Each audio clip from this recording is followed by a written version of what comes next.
첫 번째 그림 같은 경우는 아까 말씀드린 것처럼 종이의 연결 그리고 클립이 서로 연결되어 있다는 이미지를 같이 방사형으로 퍼져나가는 곡선적인 형태로 표현을 한 겁니다. 근데 이 그림 같은 경우 우수한 거는 다른 그림보다 그 색채에 대한, 그러니까 지우개의 보색에 대한 어떤 연결성을 근접색들을 활용하여 잘 표현을 했다. 그러니까 제일 위에서 나오는 옐로우 계열과 블루 계열의 지우개, 그리고 블루에서 바이올렛으로 변하면서 바이올렛 계열에서 다시 이제 그린 계열 바로 직전에 어떤 그 컴포즈 그린 계열의 색상으로 변화되고 있는, 그러니까 블루에서부터 그린까지의 어느 정도의 색상환에 대한 부분들이 자연스럽게 좀 연결이 되어 있다. 그리고 그 안에 있는 보색이기 때문에 옐로우와 약간 주황 계열, 오렌지 계열과 약간의 그 바이올렛 계열의 색상들이 변화되고 있는, 그러니까 지우개 보색끼리의 색상들끼리도 이 세 개의 단계가 계속 변화되고 있다는 부분에서의 다른 친구들이 직관적으로 그냥 클립을 꼬아서 아니면 종이를 그냥 나열시켜서 연결을 시켰다라고 하면은 색상으로도 그 연결에 대한 이미지를 보여줬기 때문에 조금 더 높은 점수를 획득할 수 있지 않을까라는 생각이 좀 들었던 그림입니다. 그리고 이거는 사실 이 그림뿐만 아니라 다른 그림들도 시점을 하면서 많이 느꼈던 건데, 무채색 두 개와 유채색 하나를 준 거잖아요. 그러니까 그림 자체는 굉장히 담백하게 남아야 되는 게 사실이거든요. 종이도 그렇고 클립도 그렇고. 근데 종이의 톤을 좀 과하게 집어넣어서 거의 회색 톤이 되어 있는 그림과, 클립 같은 경우도 뭐 색채에 대한 부분이 뭐 반영이 약간 되더라도 그게 산만하지 않으면 상관이 없는데, 톤도 그렇고 색채도 그렇고 뭐 표현에 대한 부분 같은 경우도 과하게 표현이 되어 있다 보니까 그게 유색인 지우개와 만나서 화면이 정말 답답하고 질서감이 떨어져 보이는 그림을 그린 그림들도 굉장히 많이 있었습니다.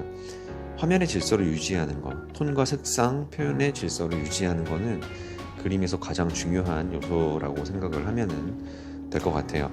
두 번째 그림 같은 경우도 뭐 기본적으로 클립과 종이에 대한 연결성을 표현을 한 거고요. 좀 이색적인 거는 종이에 대한 부분을 일단 어떤 여러 장 쌓여져 있는 그런 어떤 공간으로 표현을 했다라는 부분입니다. 탑뷰로 해석을 해서 그 깊이감에 대한 부분, 높이감에 대한 부분을 조금은 더 부각을 시켰던 그림이라고 볼 수 있을 것 같습니다.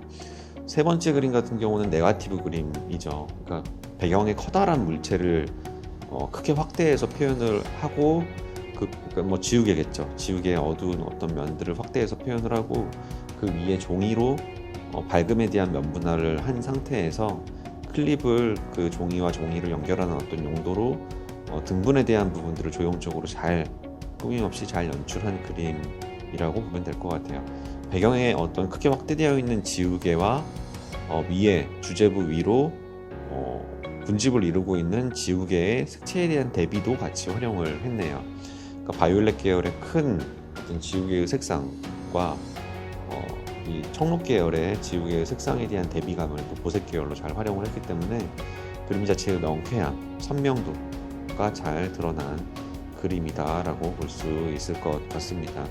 고1, 2 학생임에도 불구하고 색상을 처리하는 능력, 그리고 주제어에 대한 담백한 표현, 소재를 과하지 않게 연출하면서 어느 정도의 질서감을 잘 표현을 하면서 완성한 그림들이기 때문에 아마도 이거는 고1, 2 학생이 아니라 고3 시험장에서 이 정도의 주제와 소재를 표현을 했다라고 하면은 무난히 A+권대의 그림을 받을 수 있는 그림이라고 보여집니다.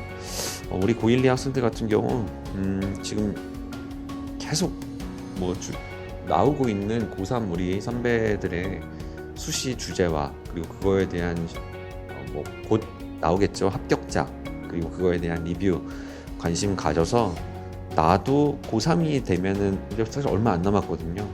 저거를 바로 할 수 있는 능력을 지금부터 키워야 되겠다, 준비해야 되겠다라고 생각하면서 좀 시간을 보낼 수 있었으면 좋겠습니다. 다음 시간에도 좋은 그림 있으면 또 리뷰할게요.